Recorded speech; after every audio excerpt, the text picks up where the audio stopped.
Advanced. We're so angry. Goodness gracious. Hello everyone. Welcome to Monday afternoon advanced live stream. I'm your host Peter and I'm joined this week by John. Good to be back, friends. Today we're talking about a topic that's close to my heart. Yes. Close to all of our hearts, and heart is often where we feel it. We're talking about anger. The topic heading is keeping your cool, and that doesn't mean keeping your cool like, hey babe, I'm cool. This is keeping your emotional cool, keeping, learning how to control your temper when you get angry, because we all get angry. Anger is nothing wrong with being angry. It's how do you deal with it? How do you manage it?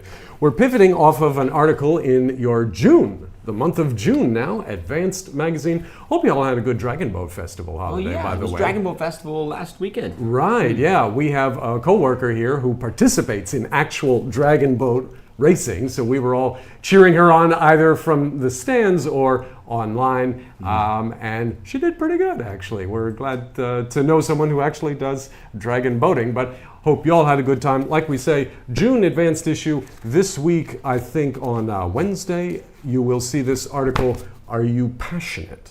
Are you passionate? It's about particularly jobs in creative fields, where passion is often thought to be an important element to have in a person to succeed in the job. And if you aren't passionate about it, it could hurt you professionally. It's an interesting article. It's something. It's a problem that creative jobs sometimes have. So you want to read about that in your advanced. We were thinking though about passion and feeling passionate, and that kind of springboarded to arguing. So anyway, start off with our poll as always. How often do you feel angry?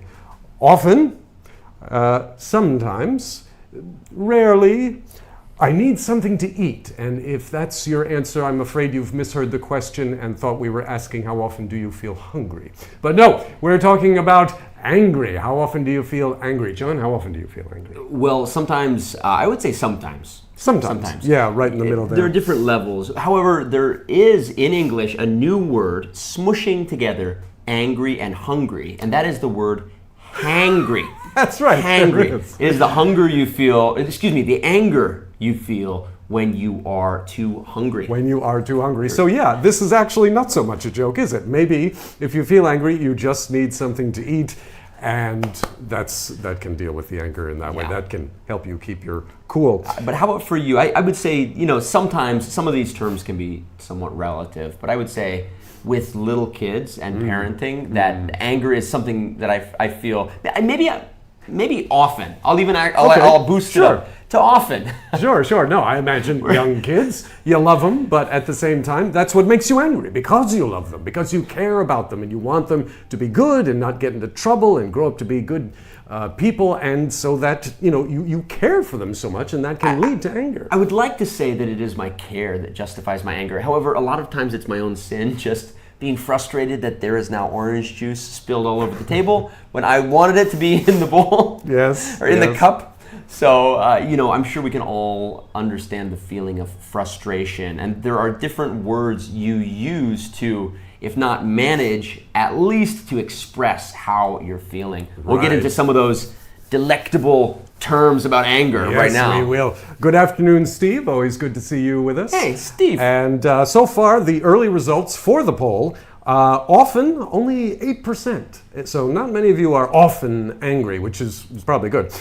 Sometimes, 50% of you, sometimes angry, sometimes not.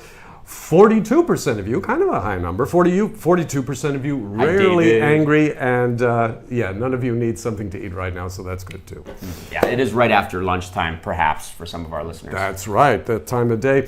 David Lynn, hello, good to have you with us. Let's get right into some vocabulary then for you. We'd like to give you first 3 words. We'll give them to you one at a time, but these are all words that are describing different levels of anger. Ooh, okay. Our first one, nice fun word. You can almost feel the anger in it. Infuriated. Infuriated. I-N-F-U-R-I-A-T-E-D. Infuriated. John, what does that mean? Well, it's coming from this root word furious. Yes. Furious. You'll talk about someone's fury or their intense anger. So infuriated means filled with anger. It's a great descriptive word. I believe you'll see a root word there, furiosa. There was a film that came out recently in that Mad Max series. So invoking this sense of wrath in the main character. Exactly. Furiosa. So, Steve, bet you know about the Mad Max movies, right? The post-apocalyptic Steve is a car guy. stuff. They're all shot down in Australia, right nearby. Kind of violent, but kind of fun, exciting. But you will see that root word of fury. So infuriated, being filled with anger. Yeah, that's just when you've blown your top, as they say. That's an idiom we don't have officially for you today, but just a little extra one there for you, to blow your top. That's when you can't contain it anymore. You are infuriated. You just don't know which way to turn.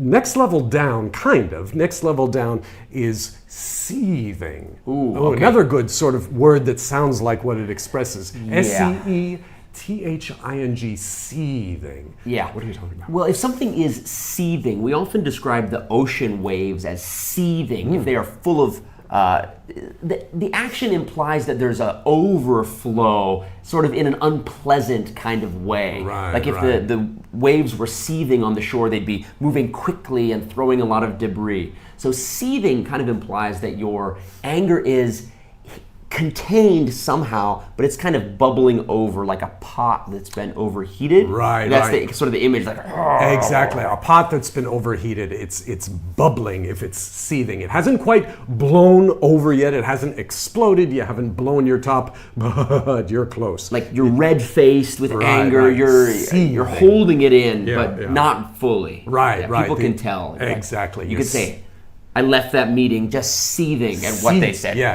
Which means he didn't actually shout or yell or anything, but he was like this close to it, seething with anger. It's the opposite of that word soothing, S-O-O-T-H-I-N-G, I believe. Soothing means calming. So if your friend is seething, maybe you can be soothing. Yes, hopefully so. Just switch out that E for an O and maybe calm the whole thing down. Vocabulary-wise, anyway. Seethe, to seethe with anger. Seething with anger. And here's another one now, kind of, again, another level down, resentment. You might know this one, resentment, R-E-S-E-N-T-M-E-N-T. What's that? I think it's coming from this root word sentiment, meaning like feeling, like you're feeling. So resentment means having a feeling of being against someone or something. You say, I really resented what you said, Bob. So resentment is that feeling of kind of hating what someone did or said. You really resent it, or you feel resentment. Yeah, it's not quite what we would call anger yet, although it's like an inner anger. It's a strong dislike of someone or something they did, something they said. To resent something is, you're on your way to anger there. You're on your way to anger. It's definitely, it's again a more internal stage. Definitely. Even more internal than seething. Infuriated is usually when you can be infuriated without actually expressing it, but often... By the way, Steve, we know, Steve, you did.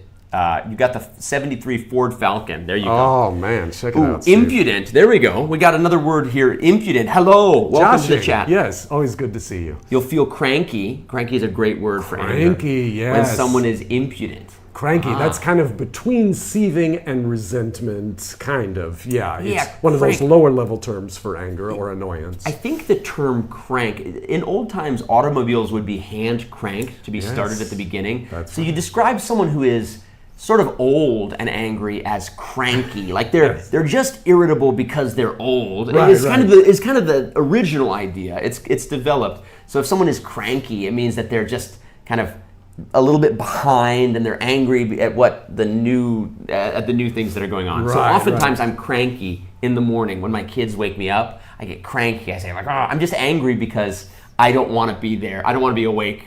I still want to be doing something else. Exactly. You'll often hear maybe a cranky old man or a cranky old woman. You won't usually hear a cranky young man. Like John. You can be young and cranky, but the expression is like a cranky old man because it's particularly associated with elderly people, rightly or wrongly. Sometimes in literature, someone will be described as a noun version, a crank. Yes, it's such a crank. Someone that's a who bit is rarer. Often cranky. That's a great one. So, But, yeah, what do we do? Like, what do you do when you get angry? Exactly. What do we do when we are filled with resentment so that we're seething and we're about to become infuriated? There are several things you can do. Okay. First thing is be careful to avoid our next vocabulary word. Avoid this word, rumination. Rumination. rumination. Rumination. Okay. To ruminate. John, what are we talking about? I feel like this will be review for those of you that are diligent listeners. To ruminate literally means to chew on something. Right. But it means to think about over and over. There's a term for some of you, if you're really advanced in the sciences, ruminants. It's a noun meaning animals that chew the cud, like a cow or a goat. These are ruminants, like they're chewing cud. One who ruminates. Yeah, they eat grass and they chew it and they kind of like spit it up again to chew it, I believe. Right. So they physically chew. But if you're ruminating on anger, it means you're mulling it over. Right, you're mentally chewing it up and spitting it Yeah, out and eating it again, and just over and over and over, going over in your mind, in your heart, the bad situation that this person brought you into, or the bad thing they said, the bad thing they did. Yeah. You just, another word we have for it is you're dwelling on it. Dwelling, another word meaning to live somewhere. You find a nice dwelling and you settle down there and you live, but mentally, emotionally, if you're dwelling on something, it means you're spending too much time on it. Yeah, D-W-E-L-L, to dwell. Like, oh man, don't dwell on what they said. They didn't mean it. Right. Don't ruminate. Don't ruminate. You could just as easily say in that case. So be careful with, because it's a temptation. It feels good to sort of lick our wounds, as we say. That's another expression term. or nurse. Meaning to support, to nurture, to nurse a grievance. Nurse a grievance or nurse a grudge. Something that someone has done that fills you with grief. Not grief like when someone you love dies, but grief like something wrong, something they've done you wrong in some way, annoyed you, irritated you, made you angry. Yeah, okay, to break that down a little bit, we talk about a grievance. A grievance is something that someone has done against you, something that has caused you grief.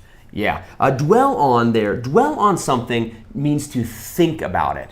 To normally be insistent on something you'd say that in a different way. To say I really insist, I demand that. Maybe you're thinking of another idiom there. I don't think dwell on means to be insisting on something. You could be thinking of persistent.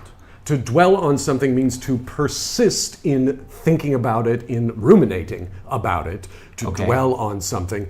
But yeah, like John says, to insist on something is more along the lines of asserting yourself. Could you do it this way? Oh, I really don't want to. No, please, I want you to do it this way. That's insistence. And it's a form of persistence as well, to just keep trying and trying and trying.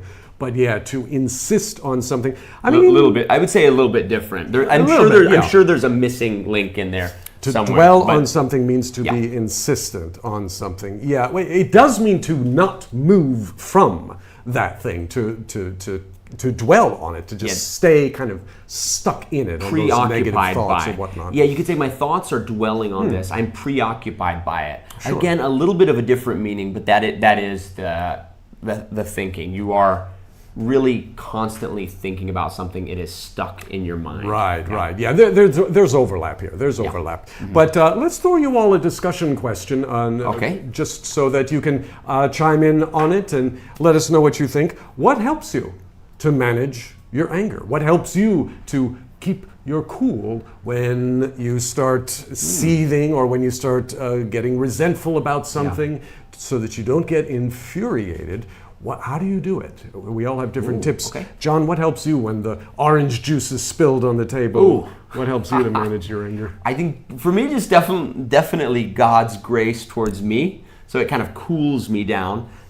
Steve, you say when I'm feeling angry, I got two ways to relax: playing video games or drawing comic books to make it to a story. Sure. I see. So you have we call this a coping mechanism. Right. Yeah. And it's a distraction. In another way of describing it is a distraction, something that just takes you away from ruminating on the bad situation, ruminating on the anger. Because sometimes you can get angry about being angry, and you can start thinking about that and dwelling on that, and that just it fuels it. See, that's the problem. There's a part of us that kind of likes the feeling of anger. It kind of makes you excited, but the problem is that can get out of control very easily. There's this word indignant, to be indignant, coming from the root word of dignity or pride. You know? So to say, wow, I can't believe that they would do that to me, often comes from a place where we sort of have a lot of rights that we carry around. Like, I can't believe my child would do that to me, the provider, and they would spill my orange juice. After all I've done for them. But frankly, a lot of my anger would come from a very selfish place. So again, remembering God's grace towards me, being humbled, and then really letting go. Sometimes you need to deal with the anger in a relationship, but oftentimes let it go. Yeah, for myself, what helps me to manage my anger when I get angry, often like with Steve, I will put on some music. Put on the headphones, just listen to some music, maybe some angry music, so that I can process it that way instead of directing it out towards the person or, to another person who had nothing to do with it, but they just caught me in an angry mood. So getting a distraction in some way or something to process the anger can help manage anger. What can also help is to avoid our next vocabulary word. Like we said, avoid rumination, but you also want to avoid retaliate. Or retaliation. Yeah. Here's the verb form, retaliate. Yeah. You do not want to retaliate. Why, John? Well, retaliate means strike back. It comes from this old Latin word like talones, which means like retribution, which means like avenging yourself. So retaliate means again avenge yourself. Or strike back. You'll definitely see that word to retaliate or something being retaliatory as an adverb. Retaliatory. Retaliatory strike is one you'll sadly see in the news a lot. But the word is one to avoid. Don't retaliate. Don't retaliate. When you're in that mood, in that moment, much as you can, avoid retaliating. They yell at you, try not to yell at them. If you did yell back at them, that would be retaliation, and that just continues the whole thing. See, it doesn't bring it to a conclusion of any kind. We need to bring this live stream to a conclusion very shortly, but let's throw you one more word. Hello. One more word related to anger that is what we all want to practice when we feel the anger rising in us. We want to practice restraint. R-E-S-T-R-A-I-N-T, restraint. John? That's right. Restrain means to hold something back. Restrain. We've got some great notes here. Agatha, you say it's okay to feel angry. Emotions come and go. Don't be identified by your emotions. Just let them go through. Joy, retaliatory tariff. There we go. Exactly. Evangeline, retaliate tariff is a popular phrase on CNN recently. Retaliation. Exactly. Steve, you say, speaking of angry music, I sometimes listen to AC/DC songs when I need some space. Absolutely, Steve. You and me both. When I'm angry, I put on some AC/DC, and after a couple songs, I'm like, okay, I can, I've gotten the worst of it out of me, and I can look at the problem, I can look at the situation and try to work towards a solution instead of just being, so anyway, it's tricky. We all work on it. And we'd like to thank you for joining us today. Hopefully this has given you some ideas about how to work on your anger, how to manage your anger, how to keep your cool, and hopefully how to get better at your English and practice your English. That is always our purpose here, and we will be back next Monday for that same purpose to help you practice your English. We'll have a new topic taken from the monthly magazine, so be sure to join us then. But for today, I'm Peter. I'm John. Saying bye-bye. Thank you all. Now, see, here's an extreme form. What you do if someone is really angry, you just pull out this little pin right here.